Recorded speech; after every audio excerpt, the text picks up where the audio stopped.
위트한 역사.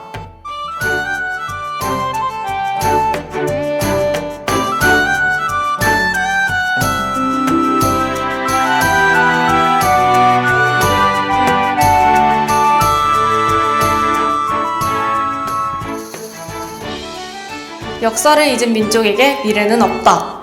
누구나 한 번씩은 들어봤을 법한 명언인데요. 역사 공부에 대한 중요성은 알지만 역사책만 보면 잠이 오신다고요? 역사가 지루하고 재미없다고 생각하는 그런 우리에게 꼭 필요한 이 시간. 알면 알수록 더 위트 있는 역사의 세계로 지금 바로 떠나보시죠.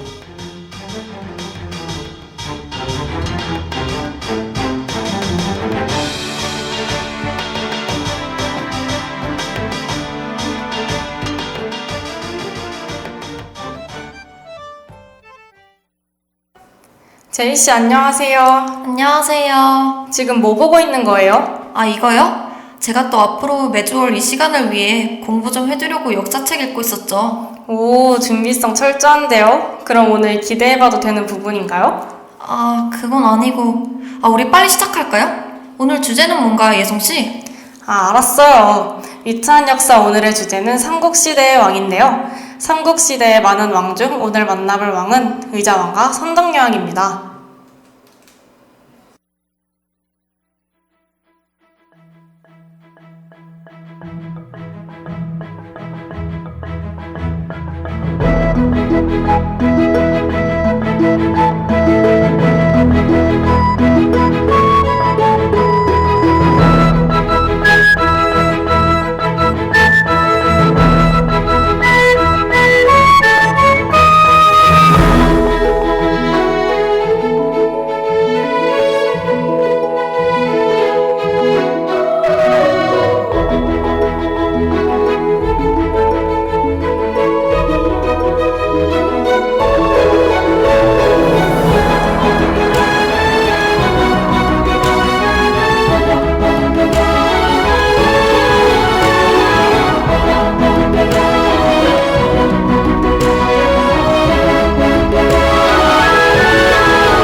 오늘 만나볼 첫 번째 왕은 백제 31대 왕이자 마지막 왕인 의자왕인데요. 제이씨, 의자왕 하면 가장 먼저 떠오르는 것이 있나요? 의자왕 하면 삼천궁녀죠. 백제도 의자왕이 술과 이흉에 빠져 국사를 돌보지 않아 멸망했잖아요. 아무래도 많은 사람들이 그렇게 오해를 하고 계시죠. 오해라고요? 네, 실제로 의자왕은 치세에 능하고 형제 간의 우애도 깊었던 성군 중에 성군이었다고 해요. 의자왕한테 그런 면이 있는지는 몰랐어요. 좀 더 얘기해주세요. 그럼 일단 이름에 관해서 먼저 언급하고 갈까요? 옛날에는 의자왕이 밤마다 삼천궁녀 노느라 힘들어서 낮에는 의자에만 앉아있다고 해서 의자왕이다 이런 얘기들이 있었잖아요. 맞아요. 옛날에 역사 시간에 의자왕만 나오면 그런 얘기 많이 했죠. 그래서 제가 하루는 너무 궁금해서 찾아보니 오를 의해 사랑할 자를 쓴 이름이었더라고요. 맞아요. 그만큼 의자왕이 의롭고 자애로운 임금이었다고 해요. 그리고 삼국사기에 따르면 의자왕이 중국의 증자처럼 학문과 도덕이 뛰어나 해동의 증자라고 불렸다 하니 인품만 봐도 성군이 될 자질이 뛰어났음을 알 수 있죠?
이렇게 성품이 뛰어났으니 임금으로서도 훌륭한 분이셨을 것 같아요. 그럼요. 의자왕은 약 10년간의 태자 생활로 군주로서 탄탄한 수련 과정을 거쳐 왕위에 오르는데요. 그렇기 때문에 그간의 연륜과 경험을 바탕으로 집권 초기부터 다방면으로 나라를 잘 다스린 왕이었습니다. 어떻게요? 좀 더 자세하게 말해주세요. 일단 그 당시 백제는 귀족 세력의 견제로 흔들리던 왕권이 점차 안정을 찾아가던 시기였는데요. 그래서 의자왕은 즉위하자마자 자신을 견제하던 친척들과 고위 관리들을 성으로 추방해 한 번 더 왕권을 강화합니다. 그리고 나라를 돌아다니며 죄수들을 사면해주는 등 민심을 수습하기 위한 노력도 기울였다고 해요. 와, 왕권 강화에 백성들의 민심까지 샀다니 정말 대단하네요. 군사적으로나 외교적으로는 어땠나요? 그렇게 내부 권력 기반을 잘 잡은 의자왕은 밖으로 눈을 돌립니다. 그 당시 백제의 라이벌은 신라였는데요. 의자왕은 신라를 공격해 전략적 요충지를 포함해 성 40여 곳을 함락해 자신의 군사적 외교적 역량도 보여줍니다. 정말 의자왕이 여러 방면에서 훌륭한 왕이었네요. 그럼 더 이해가 안 가는 게 의자왕의 삼천궁녀라는 말은 도대체 어떻게 나온 말인 거죠? 삼천궁녀라는 말은 조선시대 시인인 김은의 낙화암이라는 시와 민재인의 백마강부라는 시에서 처음 등장하는데요. 이때 삼천은 매우 많음을 상징하는 문학적 표현이었다고 하네요. 그럼 그 시구 하나 때문에 졸지에 의자왕이 오해를 받은 거네요? 맞아요. 게다가 당시의 의자왕의 기록을 살펴봐도 그 어디에도 삼천궁녀에 대한 언급은 없다고 합니다.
오늘의 두 번째로 소개할 인물은 바로 선덕여왕인데요. 선덕여왕, 우리 모두 익숙한 이름이죠? 그럼요. 우리나라 최초의 여왕이잖아요. 그럼 선덕여왕이 어떻게 왕이 되었는지도 아세요? 잘 모르겠어요. 생각해보니 그러네요. 어떻게 1000년도 전에 여성이 왕이 될 수 있었을까요? 그 이유를 말하기 전에 먼저 신라의 골품제를 이해해야 하는데요. 신라는 성골, 진골, 육두품 등 신분에 따라 등급이 있었습니다. 그중 왕이 될 수 있는 등급은 성골뿐이었다고 합니다. 그런데 원칙적으로는 같은 골품끼리만 결혼할 수 있었고 다른 골품끼리 결혼을 할 경우 낮은 등급으로 내려가게 됩니다. 그러면 같은 골품끼리만 결혼하다 보니 성골이 귀해지게 되고 결국 나중에는 왕위를 이을 남자 성골이 한 명도 남지 않게 된 거죠? 맞아요. 골품제가 심한 폐쇄적 사회였기 때문에 발생한 여왕직이라는 특별한 상황이었다고 할 수 있죠. 이제 선덕여왕이 즉위 이유에 대해 이야기해볼까요? 제가 알기로는 선덕여왕이 백성을 아끼는 마음이 크고 인품과 학식으로 고루 갖춘 인물이었다고 알고 있어요. 네, 선덕여왕은 산정을 베풀며 민생을 향상했고 빈민구제 사업에 힘썼으며 첨성대와 황룡산 구축탑을 건설하는 등의 업적을 남겼다고 합니다. 황룡사 구층탑이라면 몽골의 침략으로 불타버리는 바람에 지금은 터만 남은 그 탑을 말하는 거죠? 맞아요. 황룡산 9층 탑이 실제 높이가 80m쯤이라고 해요. 지금으로 치면 거의 30층 아파트 맞먹는 높이라고 할 수 있죠. 만약 지금까지 남아있었으면 경주의 상징이 되었을 텐데 너무 아쉽지 않나요?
그런데 선덕여왕은 왜 그렇게 큰 탑을 건축하게 된 건가요?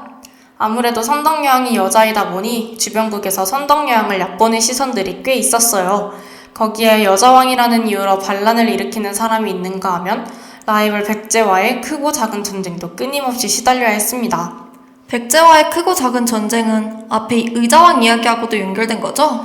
맞아요. 그렇게 내외로 흔들리는 와중에 황룡사 9층 탑은 선덕여왕의 간절한 호국 염원이 깃든 탑이라고 할 수 있습니다. 그럼 혹시 탑이 9층인 것에도 의미가 있나요? 네, 그 당시 자장이라는 승려가 층을 하나하나 쌓아 9층에 이르면 주변의 9나라가 무릎을 꿇을 것이라 조언하여 건립했다고 해요. 우와, 그렇구나.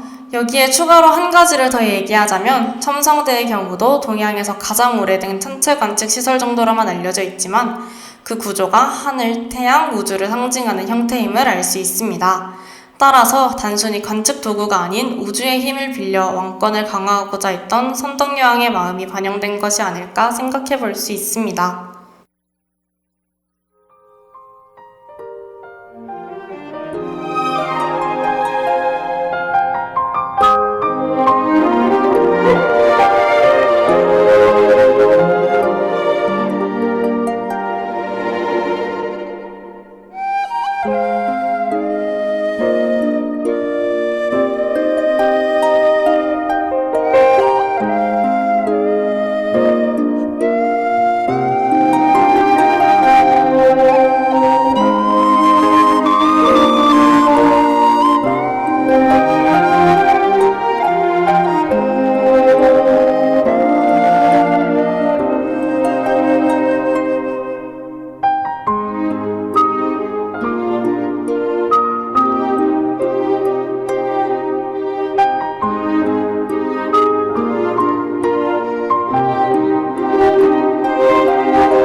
오늘 위트한 역사에서는 삼국시대의 왕들 중 의자왕과 선덕여왕에 대해 얘기해보았는데요.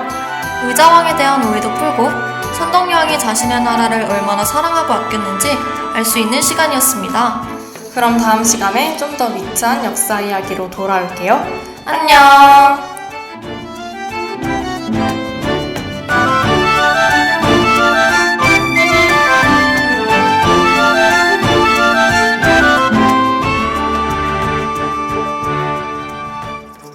위트한 역사를 마칩니다. 이 시간 제작 권세림, 기술 한결, 진행의 장재희, 김예송이었습니다.